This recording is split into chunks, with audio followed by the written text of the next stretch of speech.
내가 여호와를 항상 송축하며 내 입술로 항상 주를 찬양하리이다. 내 영혼이 여호와를 사랑하리니 곤고한 자들 이를 듣고 기뻐하리로다. 나와 함께 여호와를 광대하시다 하며 힘께 그의 이름을 높이세. 하나님은 영이시니 예배하는 자가 영과 진리로 예배할지니라. 아멘.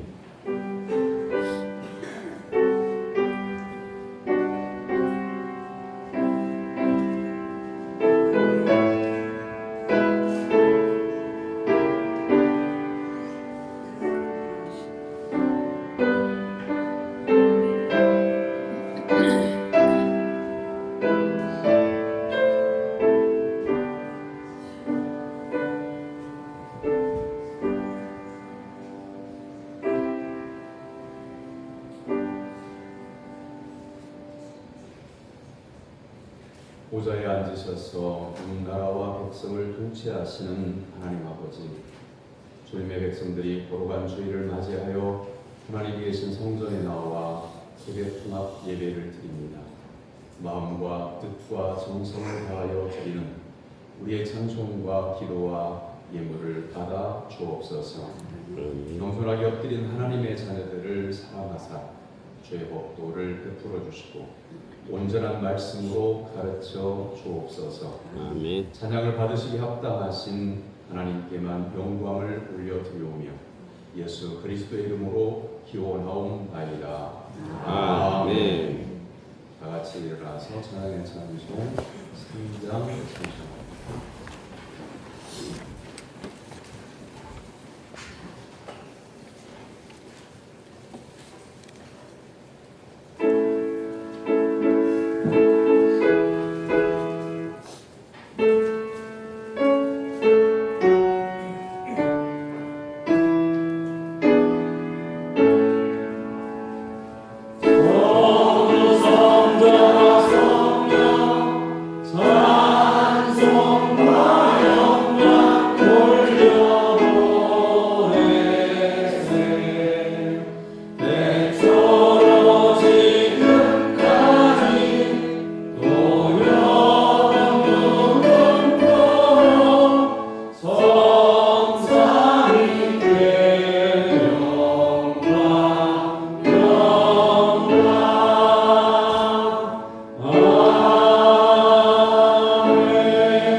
기도에 준비되어져 있는 고백의 기도 다 같이 기도하겠습니다. 살아계신 하나님 아버지, 마음의 죄악을 품으면 주께서 듣지 아니하시리라. 진심으로 교회의 기도를 드립니다. 저희들은 입술로는 하나님의 법의 근원이라고 고백하지만 생활 속에서는 재물과 주님의 벼락을 우선으로 여기며 살았습니다. 말로는 하나님의 영을 공자라고 말하지만 하나님께 기도하지 않았고 하나님을 충성하지 않았으며 하나님을 위하는 사람들처럼 살았습니다. 주님의 뜻과는 다르게 내 마음과 내 뜻대로 살았던 저희들을 용서해 주옵소서. 예수님의 이름으로 고백의 기도를 드립니다. 아멘. 이제는 여러분 각자가 지난 한 주간 동안 하나님 앞과 사람 앞에서 잘못한 모든 일들을 침묵으로 고백합니다.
여호와는 긍휼이 많으시고 은혜로우시며 노하기를 더디하시고 인자하심이 풍부하시도다.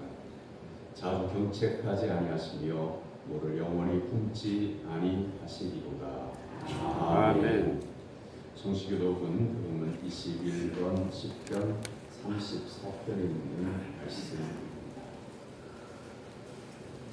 내가 여호와를 항상 송축하며 내 입술로 항상 주를 찬양하리이다.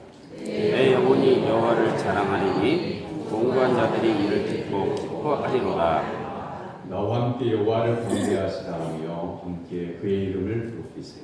내가 여호와께 경배하며 내게 응답하시고 내 모든 두려움에서 나를 건지셨도다. 이 곤고한 자가 부르짖음에 여호와께서 들으시고 그의 모든 환난에서 구원하셨도다. 여호와의 천사가 주를 경외하는 자를 불러 치시고 그들을 건지시는도다. 너희는 여호와의 선하심을 맛보아 알지어다. 그에게 피하는 자는 복이 있도다. 너희 성도들아 여호와를 경외하라. 그를 경외하는 자에게는 부족함이 없도다. 젊은 사자는 궁핍하여 줄일지라도 여호와를 찾는 자는 모든 좋은 것에 부족함이 없으리로다. 아멘. 사도신경으로 신앙을 고백합니다. 나는 전능하신 아버지 하나님 주님의 선물을 믿습니다. 나는 그의 위대하신 아들 우리 예수 그리스도를 믿습니다. 그는 성령으로 되어 동정녀 마리아에 태어나서 은혜로운 교회에 고난을 받아 십자가에 못 박혀 죽으시고 사사된 지 사흘 만에 우리 자 가운데서 다시 살아나셨으며 하늘에 오시어 전능하신 아버지 하나님 우편에 앉아 계시다가 거기로부터 살아있는 자와 죽은 자를 심판하러 오십니다. 나는 성령을 믿으며 거룩한 공교회와 성도의 교제와 죄를 용서받는 것과 몸의 부활과 영생을 믿습니다. 아멘. 자리에 앉아서 503장 성경만 다음에 나같이 기도할 때에 이다원 집사님 기도합니다.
근심도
주시고 함께 찬양대 청년부 세대통합 예배를 드릴 수 있는 복된 시간 허락하신 감사드립니다. 지난 한 주 입술로는 주님의 이름을 부르면서도 삶으로는 주님의 뜻을 따르지 못했던 저희들을 주님께서 붙들어 주시고 주님의 보혈로 씻어 깨끗게 하심을 감사드립니다.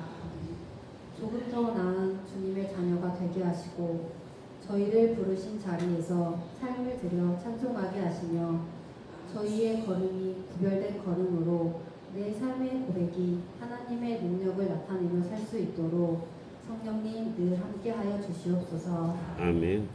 저희의 마음이 연약하고 두려울 때 주님께 저희의 마음을 구하게 하시고 저희의 삶을 온전히 드릴 수 있도록 이끌어 주시옵소서. 저희를 위해 달리신 십자가의 사랑을 잊지 않게 하시고 그 마음, 그 사랑을 세상에 전하는 저희 되게 하옵소서. 목사님께서 말씀을 준비하시고 선포하실 때 성령의 기름 부으심으로 충만하게 하시어 오늘 이 예배를 통해 저희의 영혼이 새롭게 되기를 원합니다. 예배를 통하여 받은 은혜가 예배당을 떠나는 순간에도 삶으로 이어지게 하시고 돌아오는 한 주 주님과 동행하게 하시고 어디서든지 하나님을 나타내는 증인이 되게 하여 주시옵소서. 아멘. 모든 일이 주님 뜻 안에서 이루어지기를 간절히 기도드리며 예수 그리스도의 이름으로 기도드립니다. 아멘.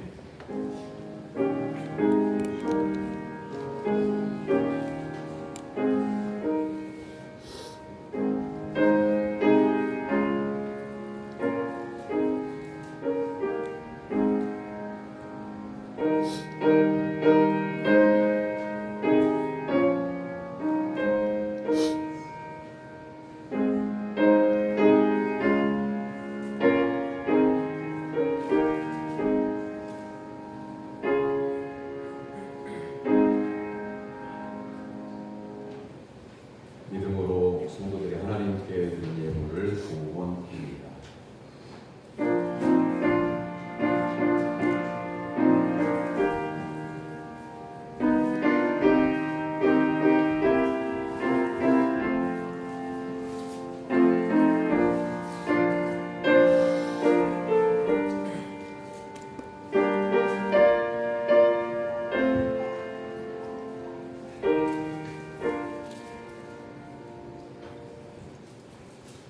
먹을 것과 입을 것이 있은즉 족 한 줄로 알라고 말씀하신 하나님 아버지, 세상의 치열한 경쟁과 싸움으로 지쳐가는 저희들에게 항상 새 힘을 공급해 주심을 감사드립니다.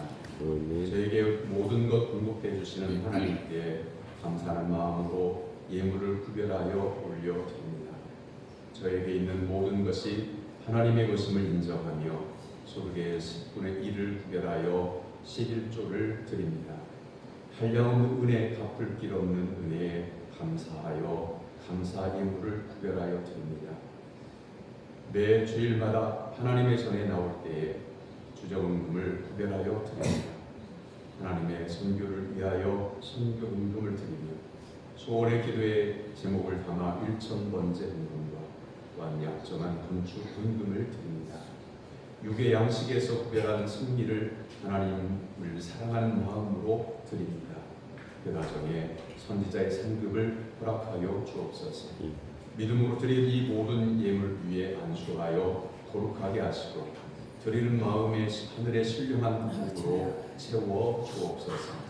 하나님을 기쁘시게 하는 예물을 받으시고 드리는 성도들의 마음의 소원까지도 이루어 주옵소서. 저들의 직장과 사업과 농사가 번창하게 하옵소서. 교회를 위하여 믿음으로 수고하는 성도들에게 하늘의 신령한 은혜와 기쁨이 충만하게 하옵소서. 이들의 가정에 하나님의 나라가 세워지고 확장되는 은혜가 날마다 일어나도록 도와 주시옵소서.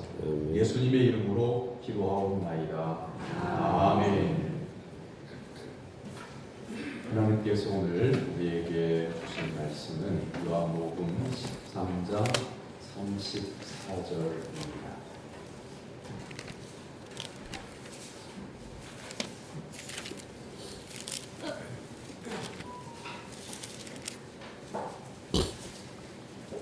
요한복음 13장 34절 신약성경 171쪽에 있습니다.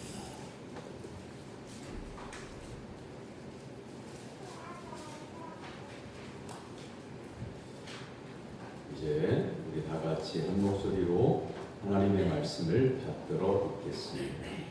새 계명을 너희에게 주노니 서로 사랑하라. 내가 너희를 사랑한 것 같이 너희도 서로 사랑하라. 아멘. 이는 살아계신 하나님의 말씀입니다. 아멘. 찬양대가 찬양으로 하나님께 영광을 돌려드립니다.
화음을 잘 이루는 찬양대원들의 삶이 주님과 늘 화목한 삶을 살아가기를 주님의 이름으로 축원합니다. 옆에 있는 분들과 인사 나누겠습니다. 주 안에서 강건하기를 바랍니다. 말씀에 은혜 받읍시다. 말씀에 은혜 받읍시다. 할렐루야. 예. 여러분의 행복의 조건이 뭐라고 생각합니까? 무엇이 여러분의 생활 가운데 있으면 행복하다고 여기겠습니까? 어떤 집에 부부가 살고 있었는데 서로 사랑하면서 알콩달콩 살았습니다. 갑자기 남편이 쓰러져서 병원에 입원을 했는데 진단 결과 3개월밖에 살 수 없다는 진단이 나왔습니다. 남편이 병상에 누워서 아내에게 이렇게 말합니다. 내가 죽더라도 재혼하지 마시오.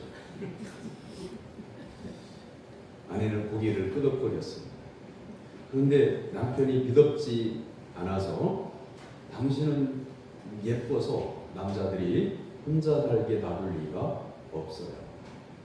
그 많은 유혹을 물리칠 수 없을 거야. 이 말을 듣고 아내는 그럴 일이 없다며 딱 잘라 말했지만 남편은 믿지를 않았습니다. 답답해진 아내는 후수같이 맑은 눈에 한쪽을 빼고 오똑한 콧날을 잘라버렸습니다. 이렇게 애꾸가 되고 콧날이 뭉그러졌는데 이래도 믿지 못하겠냐며 나는 당신만을 사랑하고 재혼하지 않겠다. 이렇게 말하니 남편은 감격을 해서 눈물로 부둥켜 안고 한없이 울었습니다. 3개월이 지나 안 죽어요. 6개월이 지나서 완치가 돼서 퇴원을 해요.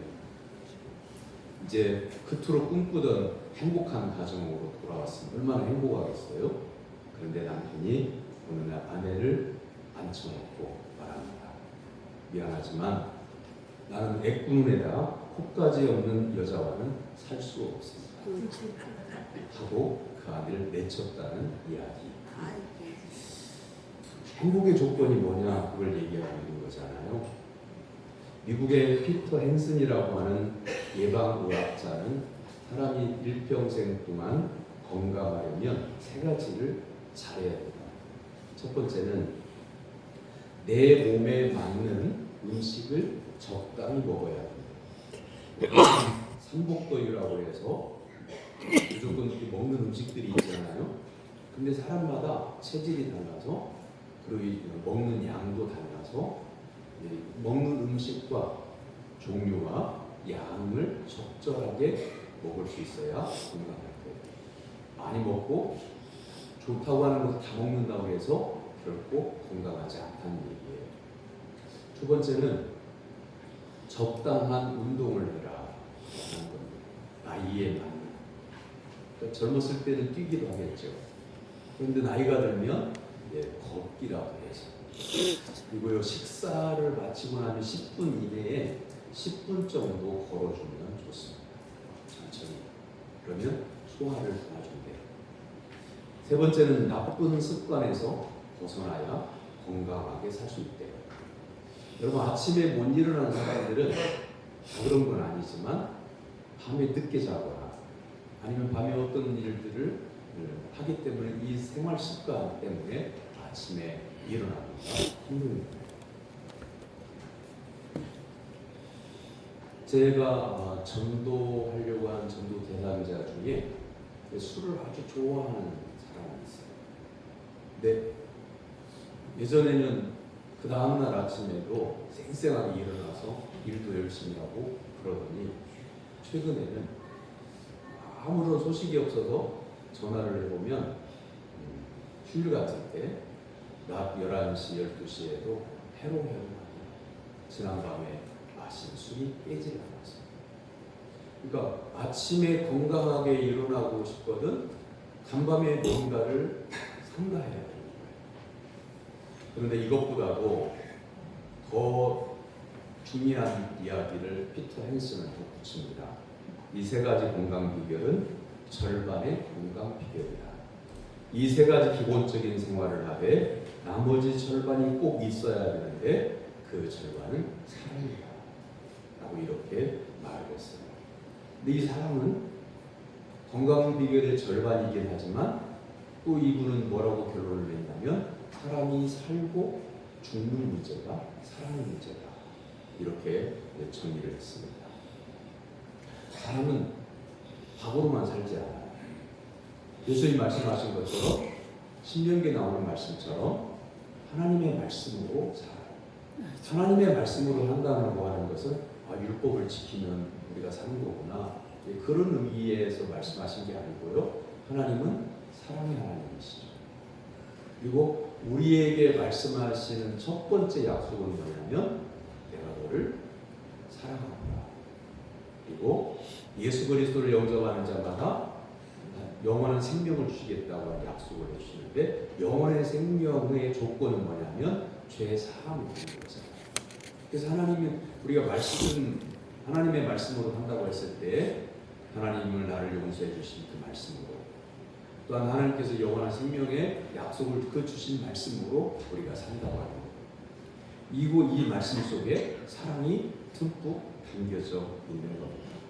몇 년 전에 여러분 놀랄만한 그런 사건이라서 기억하실 것 같은데, 경상북도 상주의 어느 마을 휴가에서 사람들이 음료수를 마시고 독극물에 의해서 동네 사람들이 많이 죽었어요. 조사를 해보니까 어떤 한 분이 냉장고 안에 있는 음료수에다가 농약을 타서 동네 사람들이 죽게 만든 거예요. 원인이 뭘까요? 뭔가 막 부하가 나고 뭔가 동네 사람들에게 서운하고 악감정이 받쳐서 그렇겠지만, 기본적으로 그 마음에 사람의 생명을 소중하게 여기는 그 마음이 사라졌기 때문에. 여러분 이런 경우 있잖아요. 가족끼리 여러분 자녀들이 모였을 때 항상 화목하기만 하지 않고 어떤 때는 싸우는 때가 있어요. 손자 손녀들끼리 어떤 일 때문에 싸우는 때가 있어요.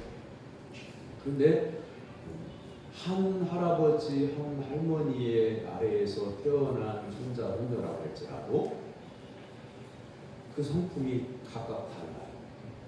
어떤 손자는 다른 형제들을 때릴 때에 막 그냥 무자비하게 인정사정 없이 어떤 것이든 걸리든 잡히든 손으로든 무자비하게 그냥 거침없이 때리는 아이들이 있는가 하면, 손을 두 주먹을 부분 주고 부르르 떨면서도 자기가 지금 분통이 터지는데도 자기가 억울한데도 두 손을 주고 때릴 것처럼 쥐고 있지만 부르르 떨면서도 못 때리는 아이들이 있어요. 그런 아이들은 그 마음속에 사람을 소중하게 여기는 마음이 크기 때문에 그래요. 그러나 결국 사랑이 있느냐 없느냐는 사람을 긍휼히 여기느냐 긍휼히 여기지 않아요. 내가 뭔가를 말하려고 할 때 그 말이 좋은 말이 아닌데 그냥 그 사람을 생각해 주지 않고 내가 하고 싶은 대로 다 하는 경우는 그 사람을 생각하지 않는 거예요. 여러분 삶의 문제는요, 조금 더 기도해보고 조금 더 말씀을 묵상하다 보면 그 시간이 지나가요. 사람의 허물이라고 하는 것은 이 세상 누구에게나 지금 한 75억 명쯤 세상에 살고 있는데 그 이상도 될 수도 있고요. 그 75억 명, 80억 명 중에서 우리가 셀 수 없는 어마어마한 숫자의 사람들이 살고 있는데, 이 사람들 가운데에 완벽한 사람은 한 사람도 없어요. 다 허물이 있어요. 그 허물을 말하려고 하면 얼마든지 꼬투리를 잡을 수 있는 거예요. 그런데 내가 눈을 감고 한 번 더 참아주고 기다려주고, 그리고 어떤 사정이 있을 거야 하고 이렇게 이해를 하고 그러다 보면, 기도하다 보면 몇 날이 지나가고 기억 속에서 약해지고, 그리고 몇 달 지나가면 아무런 일이 없게 돼요. 그런데 작은 그 허물도요, 그걸 말하기 시작하잖아요. 침소봉대, 바늘 끝이 나중에는 기둥처럼 커져요. 그래서 사랑이라고 하는 관점에서 우리가 서로를 바라볼 때 우리는 우리의 스스로가 마음의 평안도 얻게 되고 내가 행복하게 되는 거죠. 예수님 오늘 본문 말씀을 통해서 새 계명을 너희에게 주노니 서로 사랑하라. 내가 너희를 사랑하는 것 같이 너희도 서로 사랑하라 하시면서 새 계명을 주신다, 이렇게 말씀하셔요. 서로 사랑하라고 하는 이 말씀은요, 새 계명이 아니에요. 신명기 6장의 온 율법이요 선지자의 강령이라고 하며, 하나님 사랑, 두 번째는 이웃 사랑을 말씀하시죠. 여기에 사랑이라는 말씀이 나와요.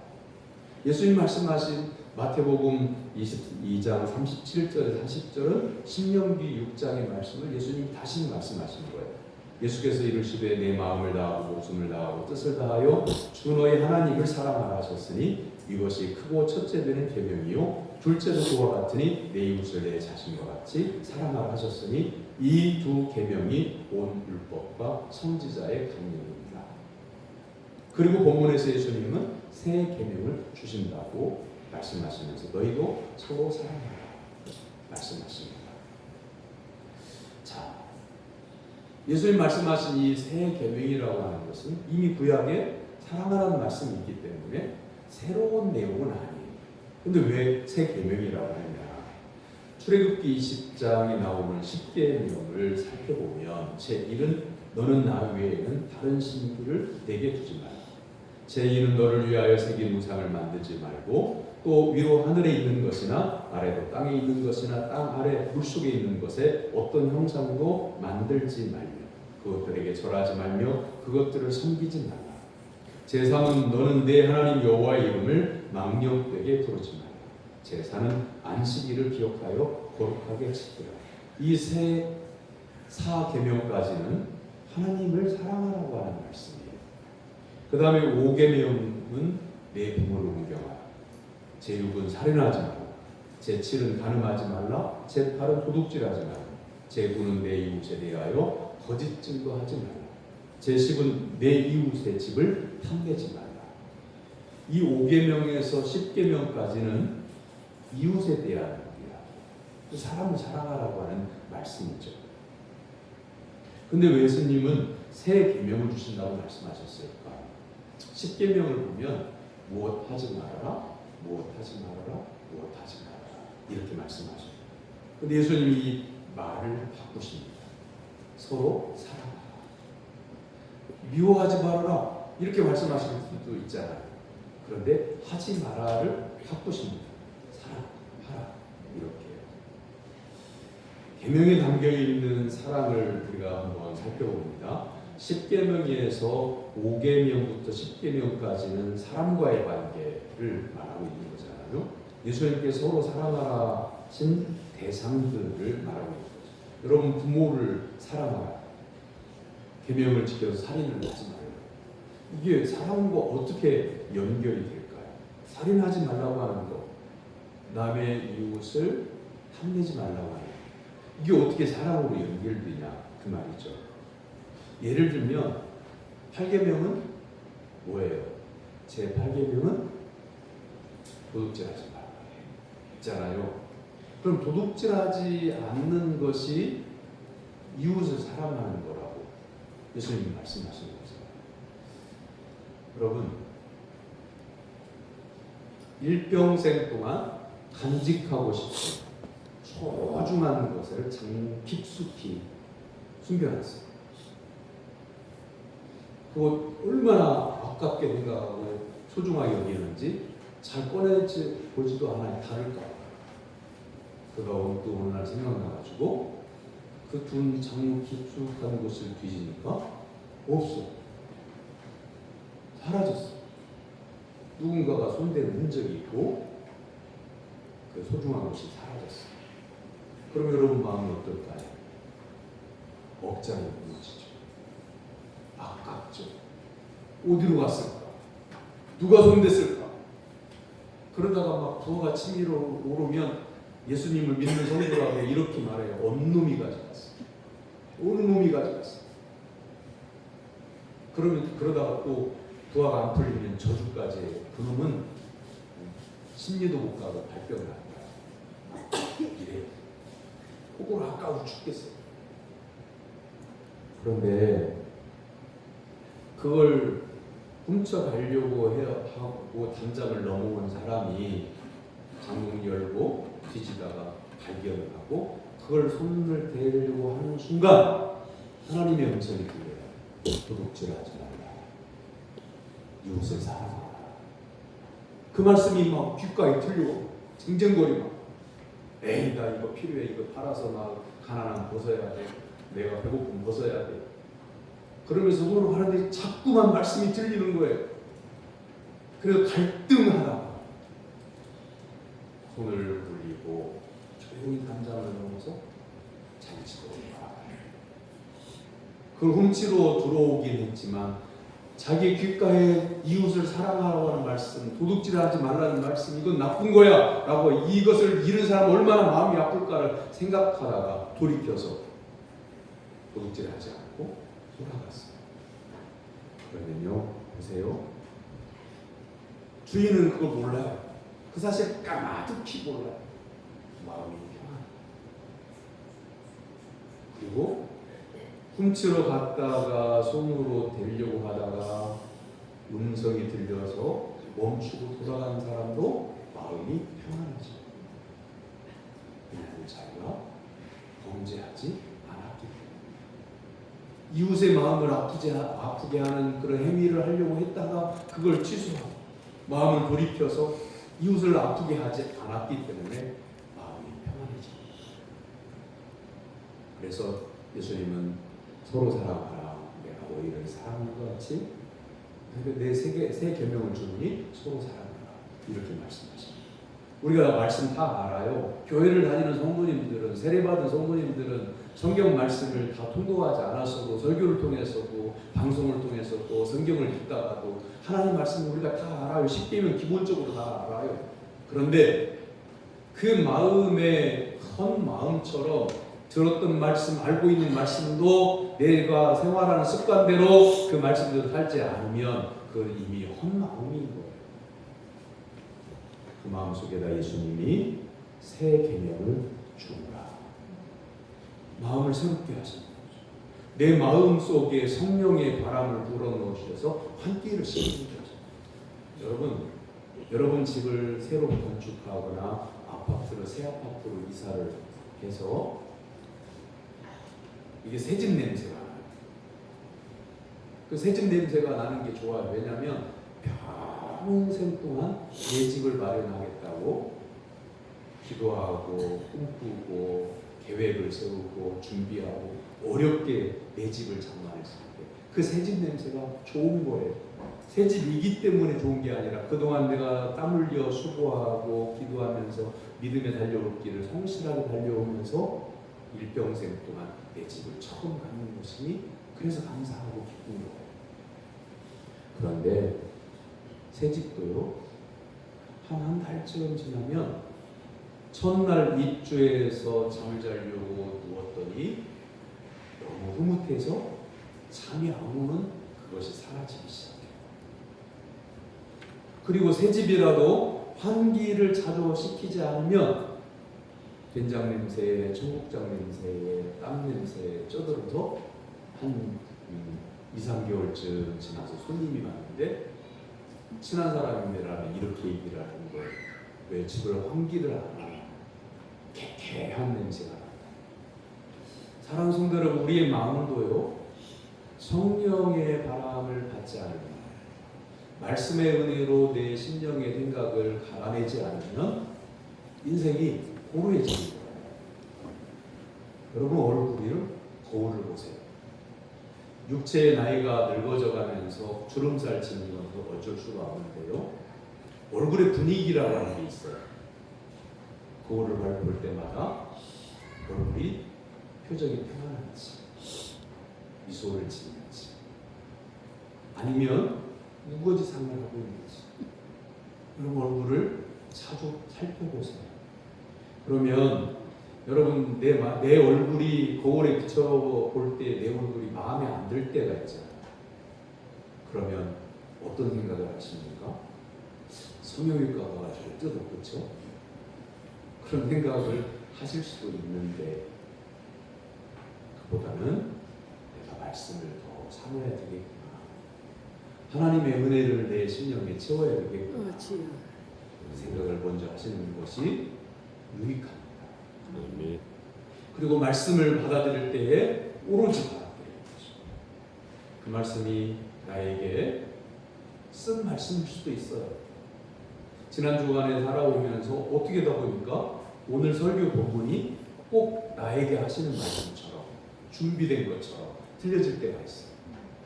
그리고 어떤 성도님들은 목사님이 나도 들으라고 하시는 말씀이야 지금? 그럴 수도 있고요. 어떤 성도님들은 그래, 내가 마음을 고쳐먹어야지, 그런 성도님들도 계시고. 자, 그러면 이게 출발점은 같은데 성경 본문도 같고 설교의 내용도 같고 교회도 같은 교회고 같은 목사님을 통해서 같은 설교를 들었는데 출발은 같아요.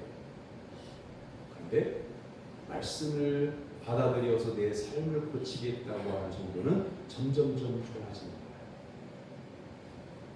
그런데 그 말씀을 받아들이지 못하면 점점점 이게 어두워져 가는 거예요. 그 어둠이 나중에는 지워져요. 성령의 바람으로 내 심령을 새롭게 하라고 하는 말씀은 그 성령의 바람이 뭘까요? 바람처럼 들어올까요? 성령의 불의 혀같이 갈라질 그 성령이 임했던 초대교회처럼 성령이 불의 혀같이 갈라지면서 내게 임할까요? 눈으로 확인하기 어렵습니다. 믿음의 눈이 떠지고 영안이 열려졌을 때는 보이겠지만 내 믿음의 눈이 떠지지 않았을 때, 영안이 열리지 않았을 때 안 보이죠. 그럼 느끼지 못하지 않습니다.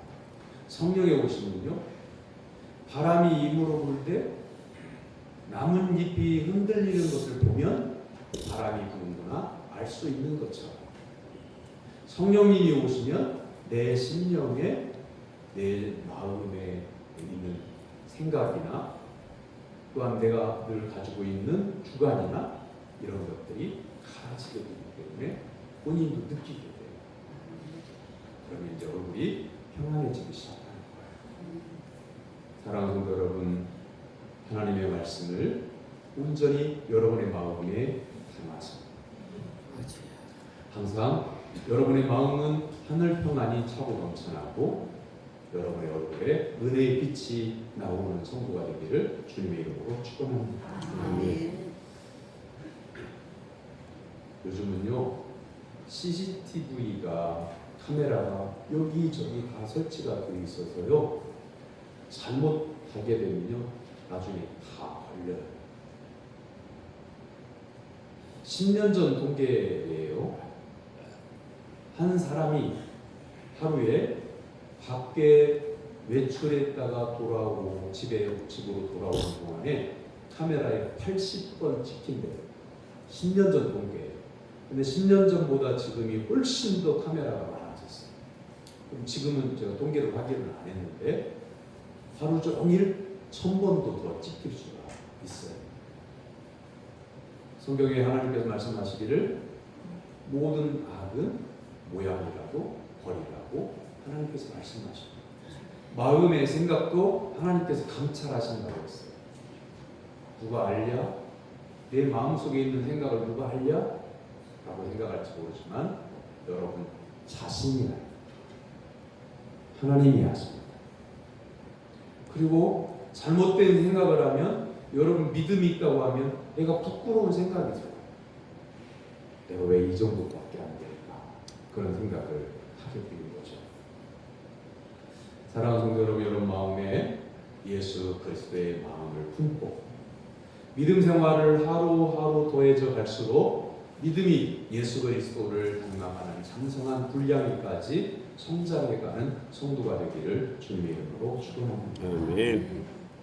그 다음에 출애굽기 21장 23절 이하에 보면 죄를 범한 자의 처벌하는 규정이 나와요. 생명은 생명으로, 눈은 눈으로, 이는 이로, 손은 손으로, 발은 발로, 된 것은 된 것으로, 상하게 한 것은 상함으로, 때린 것은 때림으로 갚을지니라. 이걸 동해보복법이라고 해요.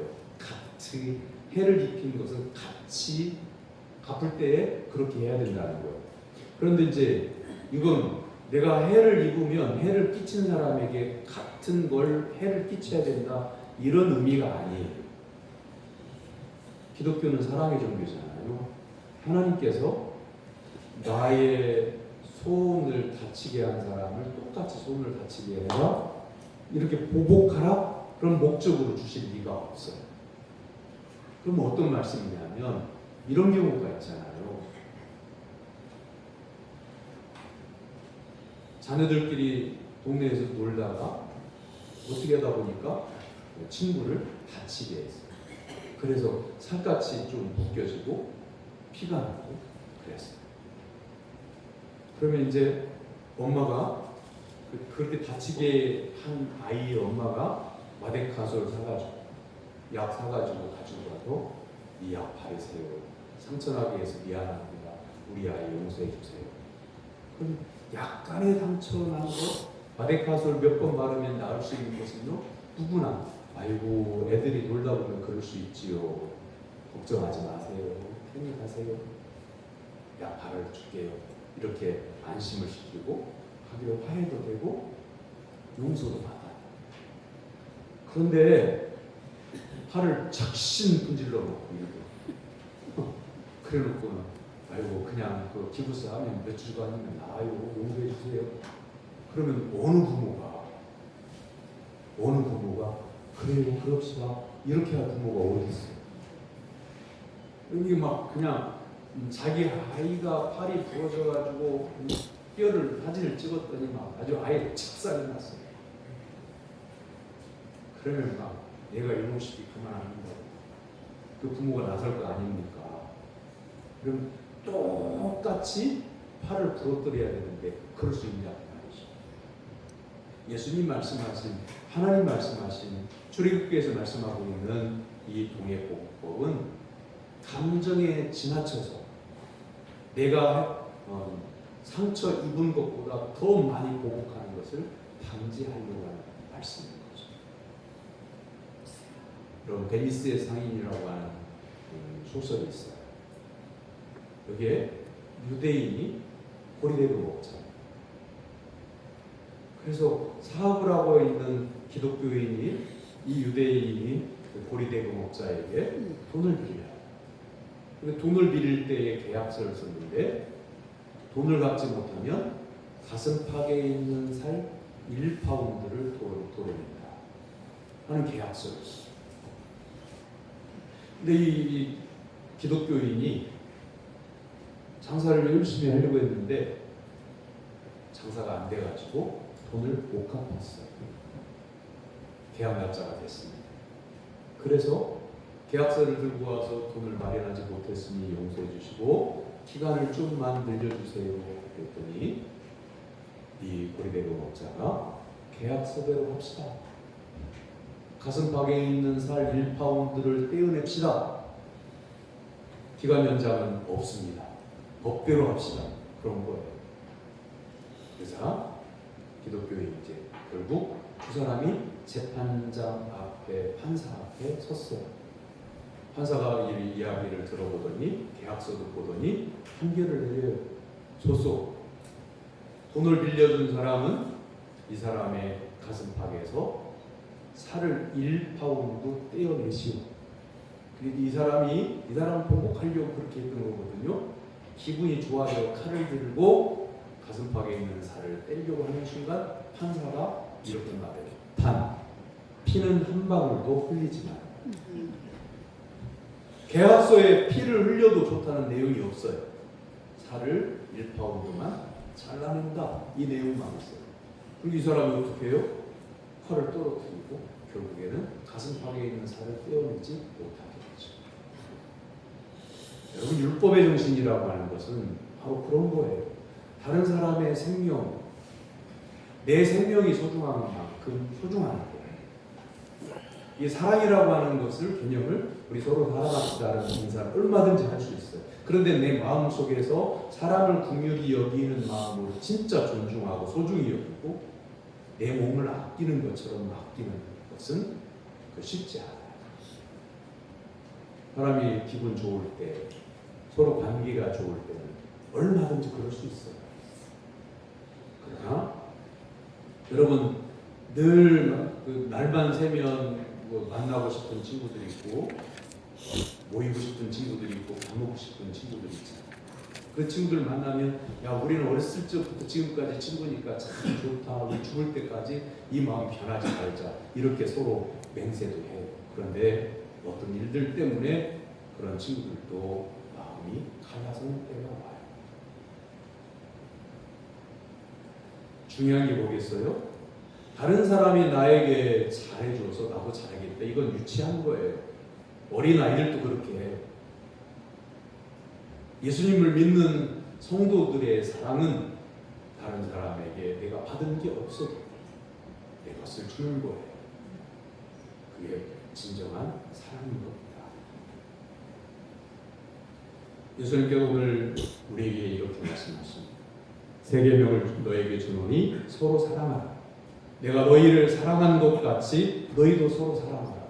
내가 너희를 사랑한 것 같지가 뭐예요? 우리가 죄인인데 예수님이 자신이 십자가에 내 죄를 짊어지시고 달리셔서 내 죄를 용서해 주신 그 사랑을 말하는 거예요. 내가 너를 용서해 준 것처럼 너희들도 내 자녀들을 긍휼히 여겨라. 내 부모를 주 안에서 공경해라. 그걸 말씀하고 있는 겁니다. 8살에 부모를 여의고 부모 없이 형제 없이 어떤 딸이 인생을 힘들게 살다가 나이 40이 되어서야 사랑하는 남자를 만나서 결혼을 하게 되었어요. 이제 아이를 임신하게 되고 출산을 앞둔 아내가 남편이 자기를 사랑하는데 그 사랑을 확인하고 싶었어요. 그래서 이렇게 남편에게 물었어요. 당신은 무인도에 갈 때에 단 하나만 가지고 간다면 무엇을 가지고 가겠느냐? 이렇게 물어봐요. 내심으로 뭔 얘기를 듣고 싶은 거예요? 아내를 나는 데리고 가겠다. 이렇게 남편이 말해주기를 고대하고 질문을 한 거예요. 그런데 남편은 대답이 예상 밖이었어요.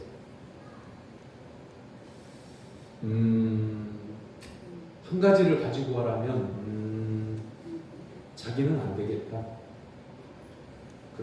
그래? 왜 나는 안 데리고 와? 서운해가지고 이렇게 물었더니 무인도에 가면 고생하잖아. 나 좋겠다고 당신 데리고 가면 당신 고생할 거야. 그래서 안 데려가려고 하는 거지. 이렇게 말하는 거야. 그래서 아내는 무인도에 가도 당신이 나를 사랑해주면 나는 행복할 겁니까? 그렇게 대답을 해달라.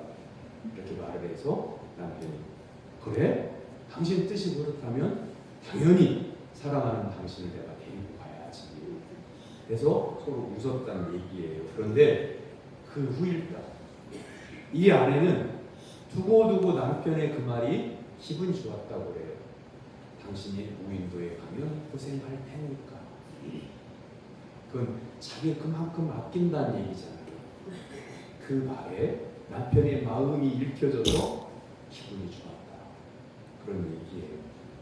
사람은요, 사랑을 받아야 살 수 있는 존재. 그래서 하나님께서 먼저 우리 예수님의 십자가를 통해서 먼저 사랑해 주셨어요. 그리고 예수님께서 우리에게 다시 말씀하셔요.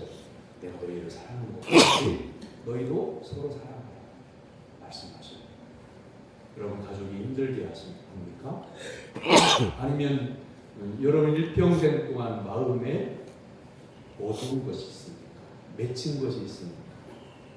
하나님께서 내려놓고 여러분 마음이 하나님께로 향하고 하나님께서 나를 사랑해 주신 그 사랑을 예수님의 그 십자가의 그 큰 사랑을 늘 기억해서 내가 너희를 사랑한 것 같이 너희도 서로 사랑하라 이 말씀대로 살아가는 성도가 되기를 주님의 이름으로 축원합니다. 기도하겠습니다.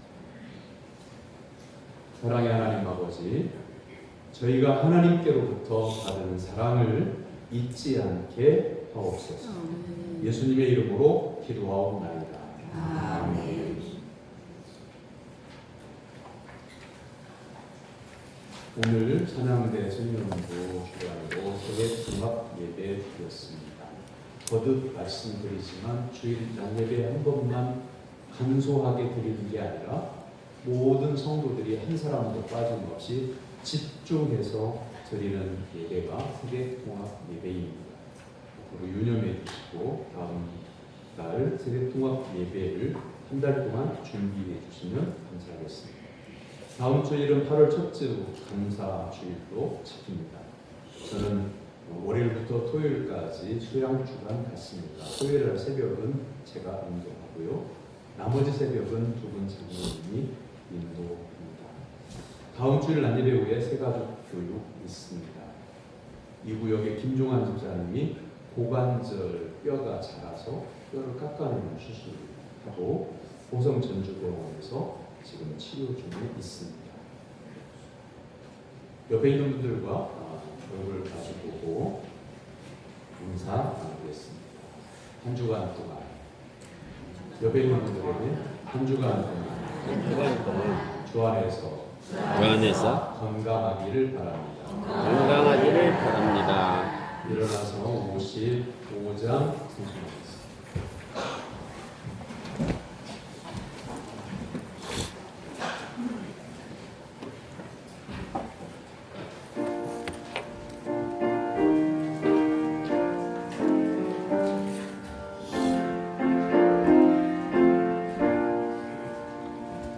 주 이름으로 모였던 우리가 지금 배워질 때 언제나 함께 하시며 평안케 하소서. 아멘. 하나님의 사랑과 은혜로 구원받은 사랑하는 성도 여러분, 삶의 현장에 나가 복음을 전할 것을 주님의 이름으로 위탁합니다. 아멘. 여호와는 내게 복을 주시고 너를 지키시기를 원하니 여호와는 그의 얼굴을 내게 비추사 은혜 베푸시기를 원하니 여호와는 그 얼굴을 내게로 향하여 드사 평강 주시기를 원하노라. 아멘. 아멘.